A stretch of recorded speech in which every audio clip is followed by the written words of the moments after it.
Namanya makhluk sosial, manusia yang membutuhkan orang lain, pasti bergantung pada orang lain, termasuk dalam mengerjakan pekerjaan sehari-hari. Kamu pasti pernah meminta bantuan orang lain. Begitupun sebaliknya, ada timbal balik dalam pergaulan, saling menguntungkan, atau istilahnya simbiosis mutualisme. Tapi pernah gak sih kamu mengalami kejadian menolong atau membantu orang lain, tapi jadi tuman atau ketagihan? Misalnya meminjamkan uang kepada teman sekali, lalu teman kamu jadi terus pinjam uang ke kamu. Kalau ditagih, susahnya minta ampun. Ini sih bukannya saling menguntungkan, tapi malah terus merugikan diri kamu. Memang terkadang, ada perasaan gak enakan, sehingga sulit mengatakan tidak. Kondisi tersebut kerap jadi perang batin dalam diri.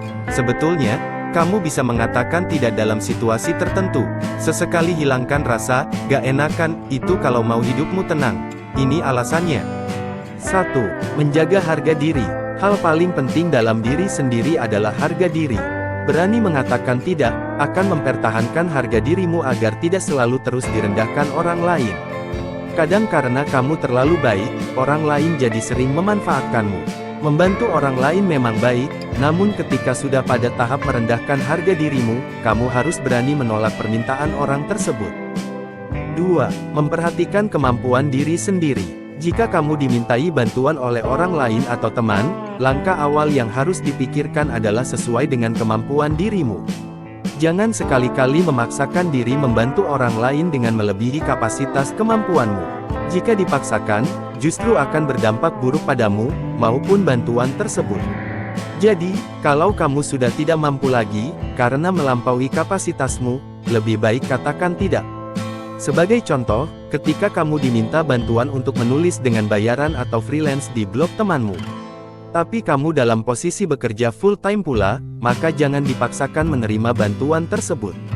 Khawatirnya akan terbengkalai karena kamu sudah bekerja penuh dari Senin Jumat, sedangkan Sabtu Minggu jatah untuk keluarga. 3. Terbebas dari permohonan bantuan orang lain. Permintaan bantuan orang lain memang terkadang membebani kamu. Misalnya ada orang yang minta untuk diajarkan pelajaran matematika. Tapi di sisi lain, kamu juga dipenuhi tumpukan tugas dengan deadline yang mepet. Karena alasan tersebut, kamu bisa kok menolak permintaannya.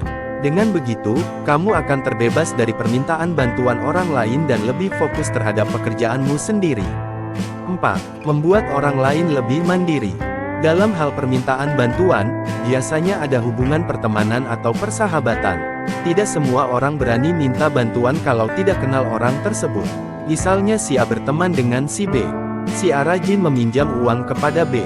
Sesekali kamu pinjamkan, tapi ada kalanya kamu jenuh dengan permintaan bantuan tersebut. Dalam hal ini, tidak ada salahnya untuk bilang tidak. Bukan tega, tapi lebih karena ingin melatih temanmu belajar mandiri, dapat mencari solusi atas masalah keuangannya sendiri, dan tidak selalu bergantung ke kamu. 5. Jujur dengan diri sendiri.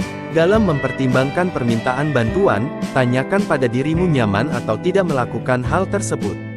Kalau tidak nyaman sejak awal, lebih baik katakan tidak. Tapi sebaliknya kalau nyaman, terima saja permohonan bantuannya. Jangan pernah memaksakan dirimu bila tidak nyaman. Bisa bikin kamu stres sendiri. Contoh ketika diminta tolong teman menggantikannya ke sebuah acara, tapi kamu lagi tidak mood pergi keluar. Bilang saja tidak kepada temanmu. Daripada kamu terima, tapi gak niat. Ujung-ujungnya mengeluh dan dongkol sendiri. 6. Melihat kesalahan dalam permintaan. Dimintai bantuan orang lain atau temanmu tidak selamanya hal baik. Bisa saja bantuan yang dapat menjerumuskanmu.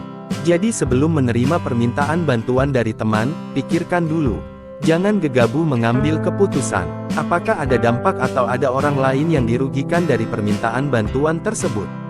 Misalnya, kamu diminta temanmu untuk berbohong kepada orang tuanya bahwa dia ada di rumahmu. Padahal temanmu ada di rumah pacarnya. Ini kan jelas merugikan orang tua temanmu yang khawatir keberadaan anaknya. Khawatir pula, temanmu dan pacarnya berbuat nekat, sehingga dapat berakibat buruk buat temanmu. Dalam kasus seperti ini atau diminta bantuan dalam hal negatif, lebih baik untuk menolak permintaan tersebut. Tegas mengambil keputusan dan menolak secara halus. Ketika kamu ingin bilang tidak atau menolak permintaan bantuan teman atau orang lain, katakan sejujurnya. Tapi sebaiknya kamu menolak dengan cara halus. Jangan malah menyakiti hatinya dengan berkata kasar. Meski tidak menerima permintaan bantuannya, kamu tetap harus menjaga persahabatanmu, bukan?